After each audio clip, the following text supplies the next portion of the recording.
Thank you, Mr. Chair. Mr. Ford, I want to ask you about the Jacksonville autonomous vehicle program, because I think as policymakers, we need to be thinking a lot more about the future of transportation. And I think that there is too often a failure to fully appreciate the extent to which the future truly has arrived in many ways. And to see a very clear example of this, you can go to a city in my state, San Francisco, where there is this stark juxtaposition.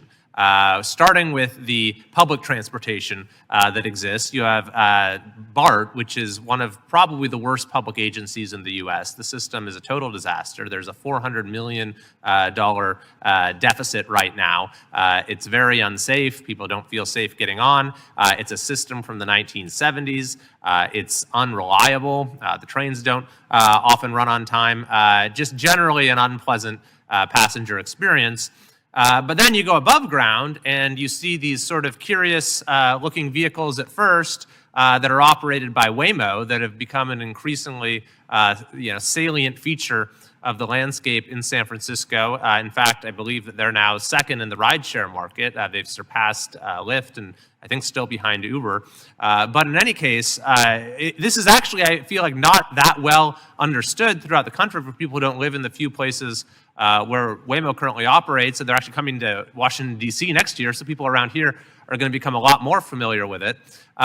But you think about what is the future of transportation, and we can consider this to be public transportation, even though that's not the use of Waymo right now. It's clearly going to be what you're going to be doing in Jacksonville. Is the future of transportation going to look like these systems from the past that don't really work very well and are only really available in a handful of cities? Or is it going to be this sort of seamless point-to-point transit that is extremely reliable, that's extremely safe, and that gets you exactly where you want to go?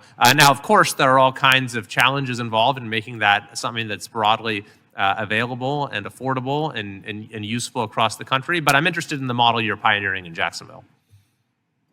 Thank you for the question. As the representative here and the witness testifying for the American Public Transportation Association, we do believe that the conventional transit systems that we currently operate, rail, bus rapid transit, fixed route bus, it definitely has its place because it helps with dealing with congestion in our communities, reducing the number of single occupant cars, and in this Waymo example, you have 1 to 2 individuals in a conventional type vehicle, automobile. So we are focusing on a shared ride use of autonomous vehicles, and that is something that will be part of a holistic system of public transportation that will have our automated people mover. It will have our bus system. It'll have these autonomous vehicles. We feel that the first mile, last mile challenge is one of the biggest challenges of getting people out of automobiles and onto public transportation. And in our community, we're not as dense as the Bay Area, but in our community, that first mile and last mile is the immediate barrier to people using public transportation, which would be, in the long run, much more affordable for them and accessible in terms of their lifestyle. That's a great point, that these systems can complement each other.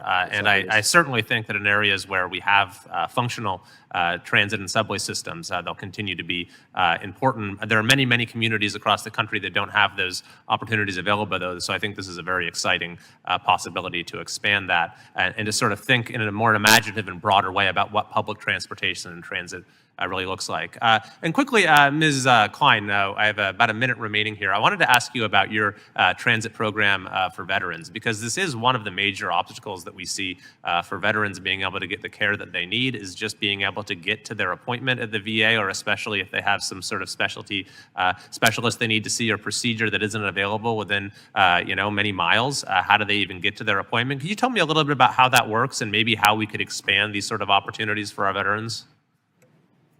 Certainly. The Highly Rural Transportation Grant is a program that is established simply for those veterans living in counties that have 7 or less people per square mile. Now, that doesn't mean that if you don't live within that highly rural county that we won't provide transportation. But that program itself pays for the veterans' trips. So there's no charge to them. Some of the longest trips for those veterans can be between 200 and 300 miles because that's the closest veteran facility for them. And so it's a grant program that you have to apply for individually. It's outside the other formalized or discretionary grant awards. Well, thank you for what you're doing, and I think it's a great model that we should seek to spread and make more widely available for veterans across the country. I yield back.